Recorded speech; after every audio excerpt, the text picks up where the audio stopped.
What if some of the greatest wisdom in life came from one of God's smallest creatures?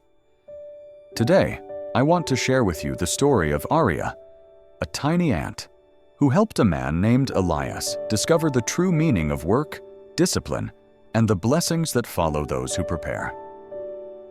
This story may change the way you begin your mornings and remind you that poverty never arrives all at once. Just outside a quiet little village under the warm summer sun lived Elias, a gentle man with big dreams. He imagined building a warm home, cultivating a beautiful garden, and enjoying a life full of abundance. But Elias had a silent enemy. He always waited for tomorrow. "I'll start soon," he would say. "There's still time." Summer is long. Meanwhile, his tools rusted, his fertile field remained untouched, and a small ache grew inside him, a feeling that he was meant for more, but wasn't moving toward it. Elias wasn't a bad man. He was simply trapped between the dreams in his heart and the weight of procrastination. Near the entrance of his cabin, an ant colony thrived. Among them lived Aurora, a tiny ant with remarkable energy. From sunrise to sunset, Aurora and her sisters worked faithfully. They carried crumbs, seeds, and little pieces of leaves into their underground home. No leader, no boss, no commander. They simply understood a truth Elias had forgotten. Summer is the season to prepare, and those who do not prepare in summer have nothing when winter arrives. Every grain they carried, every tunnel they dug, every provision they stored was an act of quiet, ancient wisdom. Sometimes, from his porch, Elias watched them as he rested in his hammock. He would shake his head with a condescending smile. "What a rush those ants are in," he said. "They run and they run as if there were no tomorrow. What they really need is a little sleep and a bit of head nodding." He made fun of their persistence, believing that his freedom to do nothing was something to envy. What he didn't know was that in each small journey made by Aurora and her sisters, there was an ancient wisdom he still didn't understand. And so, while Elias kept postponing his dreams, the summer sun began to sink lower in the sky, and with it, the season for planting. The cool breezes of autumn began to whisper through the trees, bringing with them a promise of change, a change that only the foresighted, like Aurora, could truly read. The calendar of nature does not wait for those who sleep. Summer did not wait for Elias. The days grew shorter. Leaves began to fall. The wind brought with it the chill of autumn. Aurora and the anthill already had their storerooms full. They had worked with wisdom, anticipating winter, and now they could rest calmly. They had turned each grain, each dry leaf, into a treasure buried beneath the earth. Their storerooms overflowed, not only with food, but with the quiet satisfaction of those who know they have done what was necessary. It wasn't just foresight, it was an act of love toward their tomorrow, toward those cold nights when the world would seem to stop, but they would still be alive, sheltered by their own effort. They could rest, yes, but their rest was not an escape. It was a well-earned reward. Each calm breath of Aurora was an echo of a forgotten proverb. The future is not something you wait for. It is something you build. Elias, on the other hand, had barely planted a single seed.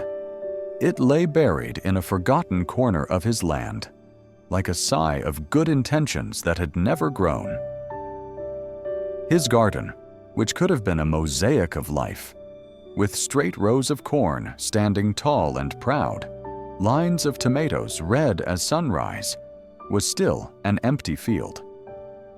A blank canvas stained only by thistles and weeds. His cabin, whose cracks in the walls had been crying out for attention for years, now creaked under the weight of neglect.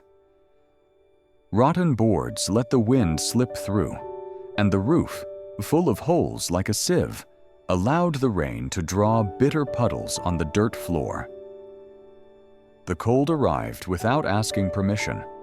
It slipped through every gap, wrapped itself around his bones, and with each shiver reminded him of everything he had not done. There were no crops to harvest, no barns filled with grain, no jars of preserved food lined up on a pantry shelf. There were no piles of cut wood stacked beside the hearth, only a few dry branches that burned in seconds, leaving behind more smoke than warmth. His clothes, the same ones he always said he would mend tomorrow, were now rags, failing to protect his skin from the blade of winter. The nights grew long, endless, and the whistling of the wind through the trees sounded like mockery. Then, like a thief who advances without making a sound, hunger arrived. At first, it was just a timid growl in his stomach, then a dull pain that would not leave. Finally, a deep emptiness that reminded him of every meal postponed, every hour wasted in dreams that never became reality. Misery, an unwanted yet entirely predictable visitor, knocked at his door. And Elias finally understood. It had not come by chance. He himself had stretched out his hand to it, day after day, every time he chose later instead of now. Sitting in his cold cabin, trembling, with an empty stomach, Elias remembered the tireless ants. And the words of that proverb he had ignored for so long rang in his mind. "Lazy one, how long will you sleep?" He looked at his own situation. He had slept, and he had nodded his head. And just as the proverb warned, his poverty had arrived like a wanderer, without notice, because he himself had opened the door to it with his inaction.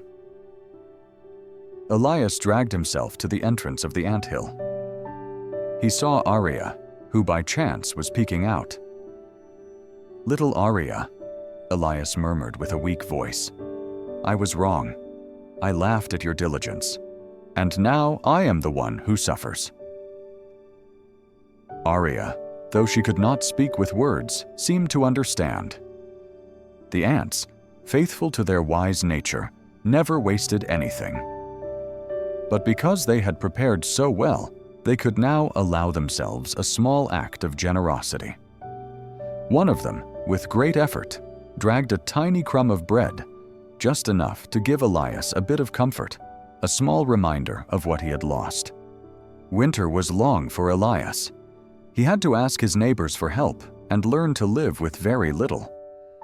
But that crumb of bread and the image of Aria were carved into his memory.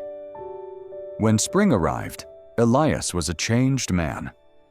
He woke up early, took his tools, and began to plow his land.